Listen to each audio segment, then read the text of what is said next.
नमस्कार दोस्तों, मेरा नाम है प्रकाश सिंह और मैं आप सभी का स्वागत करता हूं हमारे चैनल शिक्षित भारत में।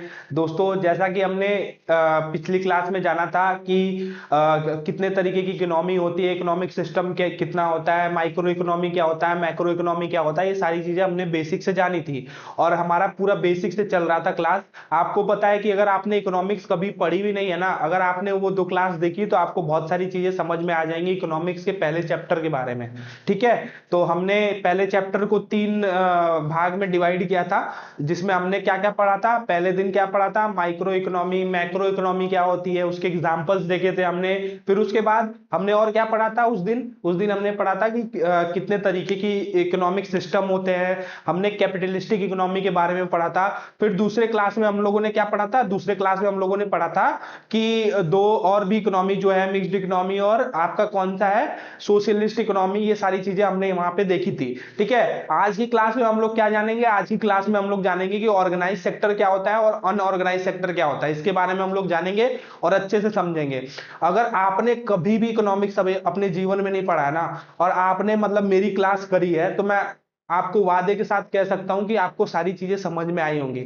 बाकी आपको मैं बताऊं, मैं बोलता हिंदी में हूं, लिखता भले भी इंग्लिश में हूं, लेकिन आपको समझ में आता होगा। और मैं आपको यहाँ पे थ्योरी कराने नहीं आया, आपके दिमाग में बस सारी चीजें बैठ जाए, आपके सामने अगर क्वेश्चन आए तो आप क्वेश्चन को सॉल्व कर पाओ, वो सारी चीजें मैं आपको बताता हूँ। आपका मैं जड़ मजबूत करता हूँ। बेस जो है ना आपका अगर मजबूत रहेगा तो अपने आप बढ़िया घर और मकान बनेगा उसके ऊपर। ठीक है, तो हम लोगों को क्या करना है, बेस मजबूत करना है। और बेस मजबूत करने के लिए सीरीज इकोनॉमिक्स की चल रही है। आशा करता हूं कि आपने वो 2 क्लास देखी होगी। 2 क्लास देखने के बाद ही आप ये क्लास पे आओगे, तभी आपको बहुत अच्छे से समझ में आएगा, नहीं तो आपको कुछ भी समझ में नहीं आएगा। ठीक है, तो चलिए फिर शुरू करते हैं कि ऑर्गेनाइज सेक्टर क्या होता है, अनऑर्गेनाइज सेक्टर क्या होता है।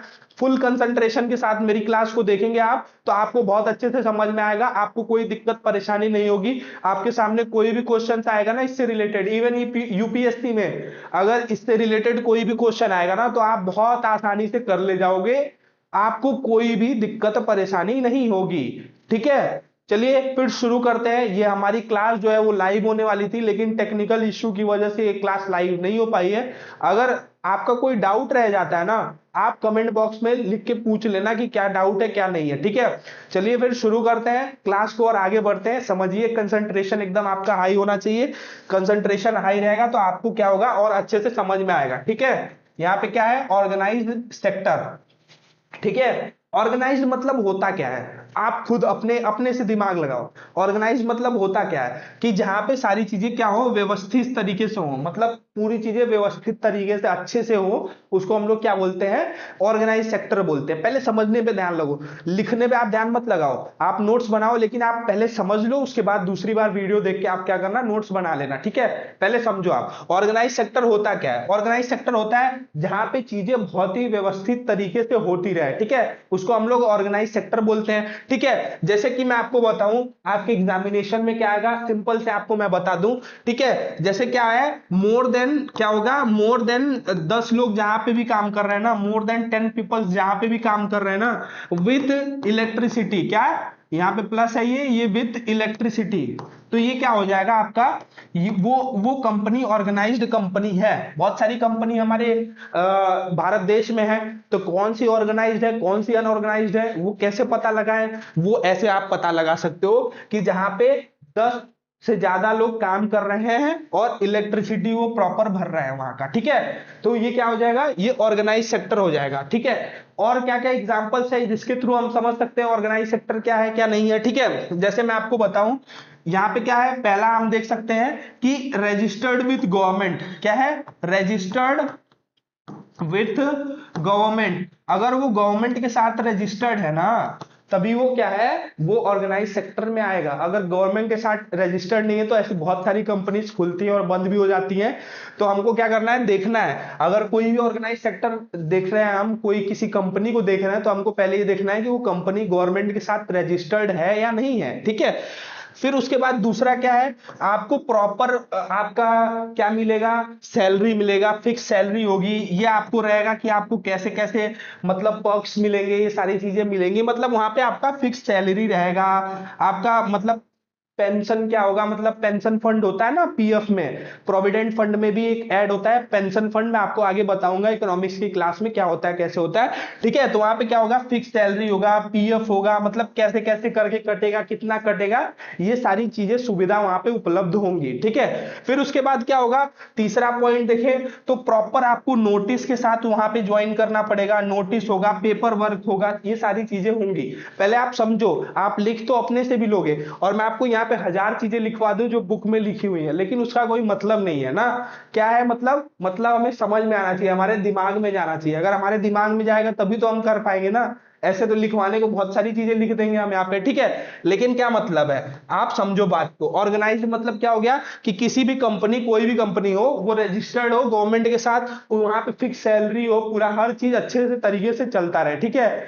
वहां पे क्या हो, वेरियस टाइप ऑफ मतलब इनकम, जैसे क्या हो कि मिनिमम वेजेस क्या है, मैक्सिमम वेजेस क्या है, ये सारी चीजें वहां पे मतलब पूरा एकदम व्यवस्थित हो, कोई भी दिक्कत परेशानी वहां पे ना हो, ठीक है। चलिए फिर आशा करता हूँ ऑर्गेनाइज सेक्टर आप इतना ही है, ऑर्गेनाइज सेक्टर और कुछ नहीं है, ठीक है। आगे चलते हैं और अनऑर्गेनाइज की तरफ बढ़ते हैं। अनऑर्गेनाइज सेक्टर क्या है, देखो समझो मेरी बात को। अनऑर्गेनाइज सेक्टर क्या है, अनऑर्गेनाइज सेक्टर उसका सीधा एकदम उल्टा हो जाएगा, मतलब जैसे जो भी वहां पे चीजें चल रही थी ना, वो चीजों का मतलब उल्टा आप कर लो।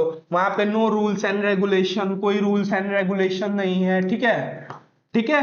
वहां पे क्या है, कोई रूल्स एंड रेगुलेशन नहीं है, वहां पे कोई पेपर वर्क नहीं है, नो पेपर वर्क, ठीक है।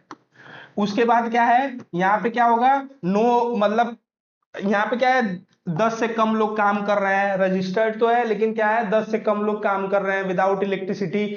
आप बोलोगे, आपका क्वेश्चन फिर ये आएगा कि मान लो किसी कंपनी में 20 लोग काम कर रहे हैं और विदाउट इलेक्ट्रिसिटी कर रहे हैं काम, क्या कर रहे हैं, किसी कंपनी में 20 लोग काम कर रहे हैं और विदाउट इलेक्ट्रिसिटी काम कर रहे हैं, तो वो क्या ऑर्गेनाइज सेक्टर में आएगा, नहीं, वो अनऑर्गेनाइज सेक्टर में आएगा, क्योंकि इलेक्ट्रिसिटी का होना जरूरी है यहाँ पे, ठीक है।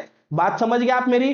तो मतलब जो भी ऑर्गेनाइज सेक्टर है ना, उसका उल्टा क्या हो जाएगा, अनऑर्गेनाइज सेक्टर हो जाएगा, ठीक है। चलिए फिर आगे बढ़ते हैं और देखते हैं कि हमारा क्या है, फॉर्मल और इनफॉर्मल सेक्टर क्या है, ठीक है। इधर क्या है, फॉर्मल, और ये क्या है, इनफॉर्मल सेक्टर क्या है, इनके बीच में क्या डिफरेंस है, और इस पर कैसे क्वेश्चंस आते हैं यूपीपीएससी में, उसके बारे में भी हम लोग डिस्कस करेंगे, ठीक है। और मैं आपके सामने जो भी क्वेश्चंस लेके आया हूं वो मतलब यूपीपीएससी, छत्तीसगढ़ पीएससी, मतलब आपके मतलब एसएससी एग्जामिनेशन, टोटल जितने भी आते हैं एग्जामिनेशन, उससे इकट्ठा करके लाया हूं मैं।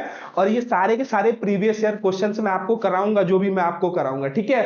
चलिए देखिए, देख लेते हैं फॉर्मल सेक्टर में क्या होता है। फॉर्मल सेक्टर में क्या होता है, प्रॉपर वर्क होता है। जैसे आप कहोगे कि फॉर्मल और इनफॉर्मल जो है वो क्या है, ऑर्गेनाइज्ड और अनऑर्गेनाइज्ड का एक रूप है, तो हाँ एक रूप है, लेकिन टेक्निकली ये कैसे अलग होता है उसके बारे में हम लोग एग्जांपल के थ्रू जानेंगे और समझेंगे, ठीक है। तो चलिए फिर जानते हैं, यहाँ पे क्या होता है, प्रॉपर पेपर वर्क होता है, ठीक है। वैसे ही ऑर्गेनाइज सेक्टर की तरह क्या होता है, प्रॉपर पेपर वर्क होता है, ठीक। फिर उसके बाद यहाँ पे क्या होते हैं, रूल्स एंड रेगुलेशंस होते हैं, रूल्स एंड रेगुलेशंस होते हैं, ठीक है। यहाँ पे क्या होता है, यहाँ पे लोगों का पीएफ वगैरह कटता है, ठीक है। यहाँ पे सैलरी वगैरह मिलता है, ठीक है, सैलरी फिक्स सैलरी होता है, कब बढ़ेगा, कैसे आपको पर्क्स मिलेंगे, सारी चीजें यहाँ पे फिक्स होती हैं, ठीक है। आपका फिर उसके बाद क्या है, रिटायरमेंट का वगैरह कब, मतलब क्या टर्म्स एंड कंडीशंस है रिटायरमेंट की, कब आपको कंपनी से निकाल दिया जाएगा, मतलब ए टू जेड चीजें आपको यहाँ पे फॉर्मल सेक्टर में मिलती हैं। बस आप इनफॉर्मल सेक्टर में क्या होगा, इसी चीज का आप उल्टा कर दो, नो पेपर वर्क क्या हो जाएगा, नो पेपर वर्क, ठीक है, पेपर वर्क, ठीक। फिर उसके बाद और क्या हो जाएगा, और समझने की कोशिश करते हैं, यहाँ पे नो रूल्स एंड रेगुलेशंस, ठीक है, क्या हो जाएगा, नो रूल्स एंड रेगुलेशंस, ठीक।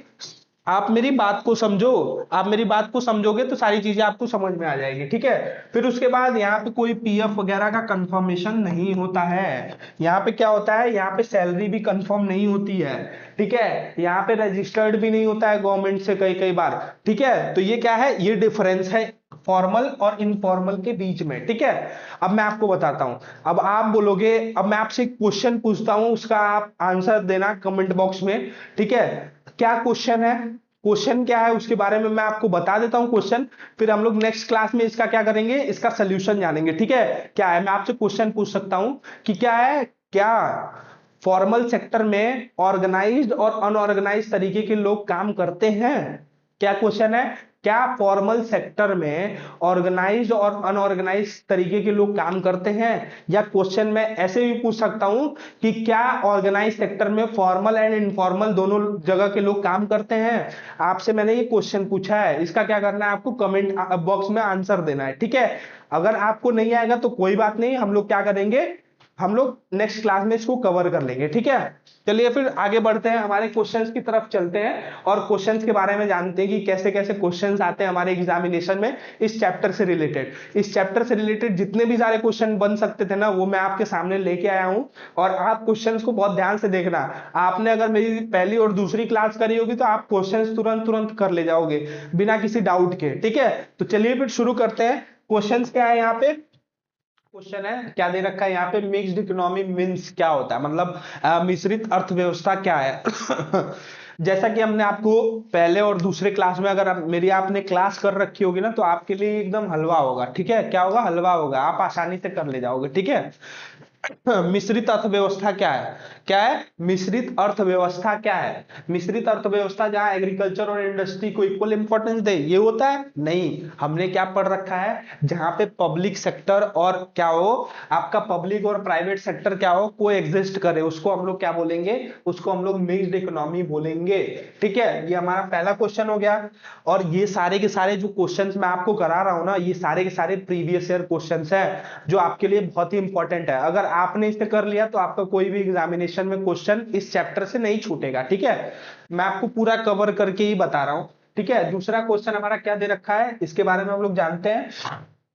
दूसरा क्वेश्चन क्या दे रखा है यहाँ पे, mixed economy in India means, economy mixed economy in India means अभी करा दिया आपको, क्या है, को existence of public and private sector, ठीक है। तीसरा क्वेश्चन हमारा क्या दे रखा है यहाँ पे, मिक्स्ड इकोनॉमी मींस, आप एक बार ना खुद से करने का कोशिश करो, आप वीडियो को पॉज करो और अपने से आइडेंटिफाई करने का कोशिश करो कि क्या होता है मिक्स्ड इकोनॉमी, कैसे कैसे हमने उस वीडियो में पढ़ा था, जो मैंने आपको पढ़ाया था, ठीक है, उसके बारे में आप देखने का कोशिश करो। क्या है यहाँ पे मिक्स्ड इकोनॉमी, ठीक है। अब यहाँ पे क्या है, आप एक बार खुद से पढ़ो। लार्ज एंड स्मॉल इंडस्ट्रीज का मतलब एग्जिस्टेंस हो, नहीं ये नहीं होता है। Existence of both and private sectors, हाँ ये क्या है, ये मिक्स्ड इकोनॉमी है। बी वाला ऑप्शन इसका क्या है, सही है, ठीक है। आप एक बार पढ़ो, existence of both private and public sectors, ठीक है, ये आपका क्या हो जाएगा, ये मिक्स्ड इकोनॉमी हो जाएगा, ठीक है। आगे बढ़ते हैं, इंडियन इकोनॉमी क्या है हमारा, इंडियन इकोनॉमी जैसा कि मैंने आपको बताया कि हमारा क्या है, मिश्रित अर्थव्यवस्था है, ठीक है। क्या है, मिश्रित अर्थव्यवस्था है। सोशलिस्ट इकोनॉमी कौन सा है, और आपका कैपिटलिस्ट इकोनॉमी कौन सा है, गांधी ने सोशलिस्ट इकोनॉमी कौन सा है, ये सारी चीजें ये गलत दे रखी हैं यहाँ पे, ये वाला ऑप्शन बस सही है। और सोशलिस्ट इकोनॉमी में कौन सा एग्जांपल हो जाएगा आपका, जैसे चाइना जैसी कंट्री क्या है, सोशलिस्ट इकोनॉमी है। कैपिटलिस्ट इकोनॉमी आपकी कौन सी है, यूएसए हो गई, जर्मनी हो गई, ये सारी चीजें क्या है, ये आपका सोशलिस्ट इकोनॉमी में आएंगी, ठीक है। फिर हम पांचवें क्वेश्चन की तरफ चलते हैं। पांचवा क्वेश्चन हमारा क्या है, which of the following is the main characteristic of Indian economy. Bar bar question को क्या कर रहा है ना, ये घुमा घुमा के पूछ रहा है, ठीक है। देखो क्वेश्चन आप देखोगे ना तो एक तरीके से सेम ही है, कि क्या है हमारा जो क्या है main characteristic of Indian economy. Indian economy का मेन कैरेक्टरिस्टिक क्या है, वो है मिक्स्ड इकोनॉमी का है, जो ये दे रखा है यहाँ पे, ठीक है। चलिए फिर नेक्स्ट क्वेश्चन की तरफ बढ़ते हैं, ठीक है। हमारा नेक्स्ट क्वेश्चन क्या दे रखा है, which type of economy does India have. India के पास कौन से तरीके की इकोनॉमी है, मैं बार बार आपको उसी क्लास में बताया था कि हमारे पास मिक्स्ड इकोनॉमी है, ठीक है, जहां पे प्राइवेट और पब्लिक क्या कर रहे हैं, साथ में मिलकर काम कर रहे हैं, ठीक है। उसके बाद क्या है, इंडियन इकोनॉमी इज कैरेक्टराइज्ड है, देखो इंडियन इकोनॉमी क्या है, इंडियन इकोनॉमी हमारा क्या है, डेवलपिंग इकोनॉमी है, अभी डेवलप हो रहा है, पूरी तरीके से डेवलप्ड नहीं हुआ है, क्या है, डेवलपिंग इकोनॉमी है, ठीक है। तो इसका क्या हो जाएगा यहाँ पे, डेवलपिंग इकोनॉमी। इंडियन इकोनॉमी क्या है, डेवलपिंग इकोनॉमी है। चलिए नेक्स्ट क्वेश्चन की तरफ बढ़ते हैं। नेक्स्ट क्वेश्चन हमारा क्या है, an underdeveloped economy is generally characterised by, मतलब जो अंडर डेवलप्ड इकोनॉमी होती है वो कैसे कैरेक्टराइज्ड हम कर सकते हैं, उसको कैसे हम लोग कर सकते हैं, ठीक है। तो आप देखो यहाँ पे क्या दे रखा है, लो पर कैपिटा इनकम, ये सही होगा, हाँ ये सही होगा। लो रेट ऑफ कैपिटल फॉर्मेशन, ये भी सही होगा, ठीक है। ये नहीं होगा और ये भी नहीं होगा, तो मतलब क्या हो जाएगा, 1 और 2 जिसमें दे रखा है सही वही सही होगा। देखो ये यूपी पीसीएस का सवाल है, यूपी पीएससी का सवाल है, ठीक है, यूपी पीएससी का सवाल है और ये प्रीवियस ईयर है, ऐसे करके क्वेश्चंस वहां पे पूछते हैं, ठीक है। चलिए नेक्स्ट क्वेश्चन की तरफ बढ़ते हैं। नेक्स्ट क्वेश्चन क्या है, it will be true classify India as a, क्या है, क्या दे रखा है, it will be true India classified as a, India क्या है, इंडिया फूड डेफिसिट इकोनॉमी है, फूड डेफिसिट इकोनॉमी हमारी नहीं, लेबर सरप्लस इकोनॉमी है, हाँ क्यों, क्यों लेबर सरप्लस इकोनॉमी है, क्यों, क्योंकि यहाँ पे क्या है, हमारे यहाँ पॉपुलेशन बहुत ज्यादा है, क्या है, पॉपुलेशन बहुत ज्यादा है, और यहाँ पे स्किल्ड लेबर भी बहुत ज्यादा है, ठीक है, क्या है, स्किल्ड लेबर भी बहुत ज्यादा है, ठीक। तो ये क्या हो जाएगा आपका, लेबर सरप्लस इकोनॉमी हो जाएगा, इसीलिए हम लोग का इकोनॉमी क्या है, लेबर सरप्लस इकोनॉमी है, ठीक है। चलिए नेक्स्ट क्वेश्चन की तरफ बढ़ते हैं और जानते हैं इसके बारे में। नेक्स्ट क्वेश्चन क्या देख रहा है, which of the following is correctly explain that the Indian economy is under developed economy है, ठीक है। आप एक बार खुद से करने का कोशिश करो, मैं हट जाता हूं, आप पूरा क्वेश्चन को पढ़ो कि क्या है क्या नहीं है, कैसे सही है क्या गलत है क्या सही है, ठीक है, पढ़ो आप क्या है। यहाँ पे क्या दे रखा है, which of the following correctly explain, देखो थोड़ा सा पीडीएफ बनाने में ये दिक्कत हुआ है कि हमने हिंदी में नहीं किया इसे, अगली बार से हम लोग ध्यान रखेंगे और क्वेश्चन को हिंदी और इंग्लिश दोनों में लेके आएंगे ताकि आपको और अच्छे से समझ में आए। लेकिन मैं आपको हिंदी में सारी चीजें समझा ही दे रहा हूँ, अगर तब भी ना समझ में आए तो नेक्स्ट टाइम से हम लोग क्या करेंगे, पीडीएफ में हिंदी भी इंक्लूड कर लेंगे, ठीक है। चलिए देखते हैं, which of the following is correctly explain that the India is under developed economy, in equitable distribution of income, क्या ये सही बात है, नहीं, ये भी क्या है, हाई डिपेंडेंसी रेशियो, ये भी नहीं, ठीक है, change in banking and financial sector, नहीं, slower rate of increase in national income, नहीं, तो इसमें से कोई सा भी नहीं है, तो क्या हो जाएगा, नन ऑफ दीज हो जाएगा, ठीक है। चलिए नेक्स्ट क्वेश्चन की तरफ बढ़ते हैं। नेक्स्ट क्वेश्चन हमारा क्या दे रखा है, which of the following feature indicate that the Indian economy is a developing country, category, sorry developing category में कैसे हम लोग इसको आइडेंटिफाई कर सकते हैं कि हमारा क्या है, हमारा डेवलपिंग उस कैटेगरी में आता है हमारा economy. Occupation is mainly agriculture, ठीक है, क्या है, आप एक बार खुद से कोशिश करो, ठीक है, क्या क्या है, हाँ यहाँ पे बहुत सारे लोग क्या है, एग्रीकल्चर के ऊपर निर्भर है हमारे इंडियन इकोनॉमी में, ठीक है। फिर अनएम्प्लॉयमेंट बहुत ज्यादा है, poor quality of human capital, ये तीनों सही है, ठीक है, और ये वाला गलत है, ठीक है। चलिए नेक्स्ट क्वेश्चन की तरफ बढ़ते हैं। नेक्स्ट क्वेश्चन क्या है, which of the following is not a characteristic of Indian economy, कौन सा ऐसा कैरेक्टरिस्टिक है जो इंडियन इकोनॉमी का कैरेक्टर नहीं है। देखो लो प्रोडक्टिविटी ऑफ लेबर ये है, लोअर पर कैपिटा इनकम ये भी है, लो रेट ऑफ कैपिटल फॉर्मेशन ये भी है, लैक ऑफ नेचुरल रिसोर्स ये नहीं है, तो ये इसका क्या हो जाएगा, आंसर हो जाएगा, ठीक है, ये क्या हो जाएगा, इसका आंसर हो जाएगा, ठीक है। ये तीनों तो बेसिक्स हैं, क्या है, बेसिक्स हैं, ठीक है। चलिए नेक्स्ट क्वेश्चन की तरफ बढ़ते हैं। नेक्स्ट क्वेश्चन में क्या दे रखा है, which of the following is a non economic element growth in India, ठीक है। नॉन इकोनॉमिक ग्रोथ आपको सामने से दिख रहा होगा, आप एक बार खुद से करने का कोशिश करो। यहाँ पे क्या है, नॉन इकोनॉमिक ग्रोथ, इकोनॉमिक में आपका सोशल बिहेवियर कैसा है इससे डिपेंड नहीं करता है, ठीक है, तो इसका आंसर क्या हो जाएगा, सोशल बिहेवियर। बाकी नेचुरल रिसोर्सेज है, इकोनॉमिक, और उसके बाद क्या है, एनर्जी रिसोर्सेज है, कैपिटल रिसोर्सेज है, ठीक है। तो यहाँ पे क्या हो जाएगा, social behaviour is a non economic element, ठीक है। उसके बाद नेक्स्ट क्वेश्चन की तरफ चलते हैं। नेक्स्ट क्वेश्चन हमारा क्या दे रखा है, Indian model is a developed insured at interest of person and state both, इसका आंसर क्या हो जाएगा, ये, ठीक है। पर्सन और स्टेट का क्या होता है, इन दोनों का इंटरेस्ट होता है डेवलपमेंट में, ठीक है। उसके बाद आगे चलते हैं, आगे चलते हैं और देखते हैं, ठीक है, which of the following is a part of second generation economic reform, identify the government, ठीक है। इसमें क्या करना है, सेकेंड जनरेशन इकोनॉमिक रिफॉर्म को आइडेंटिफाई करना है, नॉट पार्ट ही नहीं है वो सेकेंड जनरेशन इकोनॉमी का, ये मैंने आपको नहीं कराया, ये नेक्स्ट क्लास में मैं आपको कराऊंगा कि सेकेंड जनरेशन इकोनॉमी क्या होती है, हर चीज के बारे में आपको एग्जांपल के थ्रू समझाऊंगा, ठीक है। तो इतने ही सारे क्वेश्चन थे। चलिए फिर मिलते हैं नेक्स्ट क्लास में, और नेक्स्ट क्लास में पूरा बेसिक से जानते हैं। अगर आपको ये क्लास अच्छा लगा तो आप अपने दोस्तों के साथ शेयर करें और हमें सपोर्ट दिखाएं। और चलिए फिर मिलते हैं नेक्स्ट क्लास में। Thank you so much.